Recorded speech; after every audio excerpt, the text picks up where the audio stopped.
Straordinario miracolo eucaristico in Corea del Sud.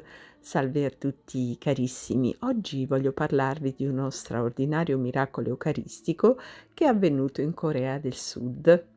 Bene, andiamo per ordine.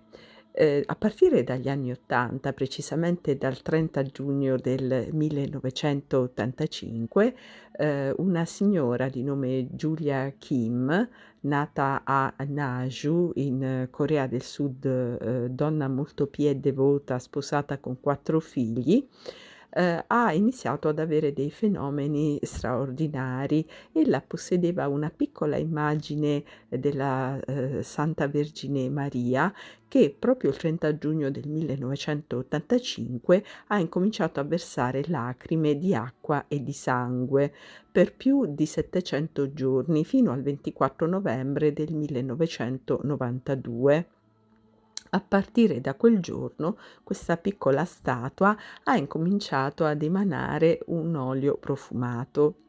In diverse occasioni a Julia Kim sono apparsi Gesù e Maria e, le hanno chiesto di, diventare un'anima vittima in riparazione dei peccati, specialmente quelli che vengono commessi verso i bimbi non nati. Il Gesù in particolare ha chiesto, riparazione per questo gravissimo peccato e la comunione frequente, e ha parlato di cataclismi che, avrebbero minacciato l'umanità se, in questa appunto umanità non si fosse pentita. Ora che cosa è successo? È successo che, questa signora veramente è stata oggetto di fenomeni, soprannaturali, di miracoli eucaristici straordinari. Ad esempio, durante la Santa Comunione un'ostia sulla sua lingua, si è trasformata in carne e sangue di nostro Signore Gesù Cristo. Ci sono molte foto che documentano questo fenomeno, di cui poi vi parlerò in un altro, video, fenomeno che è avvenuto in ben 6 occasioni. Un'altra volta, in presenza del nunzio apostolico della Corea, un'ostia è apparsa miracolosamente tra le mani di questa Julia Kim. Ecco, il fenomeno straordinario di cui, vi voglio parlare riguarda, proprio un miracolo eucaristico, che è avvenuto, proprio che interessato appunto questa veggente, Julia Kim, è avvenuto il 27 agosto del 1997. E che cosa, è successo? È successo che, questa veggente Julia Kim si trovava nella cappella di Naju, insieme ad altre persone e, praticamente si trovavano in questa cappella perché, stavano pregando. Quindi questa veggente insieme al suo, padre spirituale, quando a un certo punto, mentre si trovavano in questa cappella di Naju a dire il rosario davanti, alla Madonnina che, appunto, aveva versato lacrime di sangue, che adesso versa un olio profumato, ecco che a un certo punto, la gente ha incominciato ad urlare perché, una grande ostia, si è materializzata dal nulla ed ha iniziato un volo obliquo, verso, la veggente stessa, e si è andata a posgiare sulla fronte della veggente, cadendo, per terra.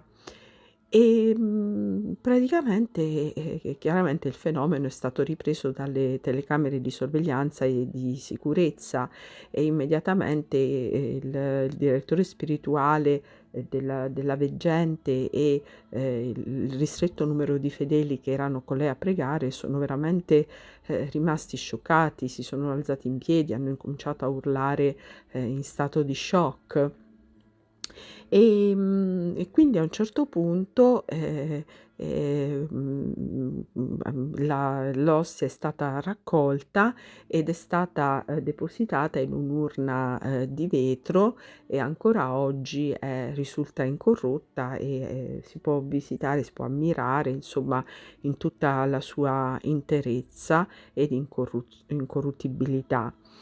E quindi, è chiaro, molte persone hanno incominciato, a piangere, a indicare verso l'alto, a pregare ancora più intensamente, mentre la veggente, è caduta, in estasi.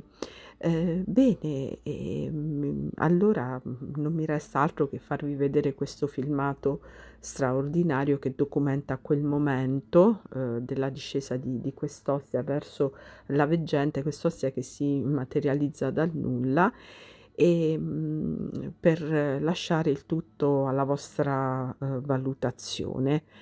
Bene carissimi, ora vi lascio a queste straordinarie immagini di questo video girato dalle telecamere di sicurezza e, mi auguro insomma che possano, rendere più fervorosa la vostra preghiera ed indurci ad una grande meditazione. A presto carissimi, santa giornata.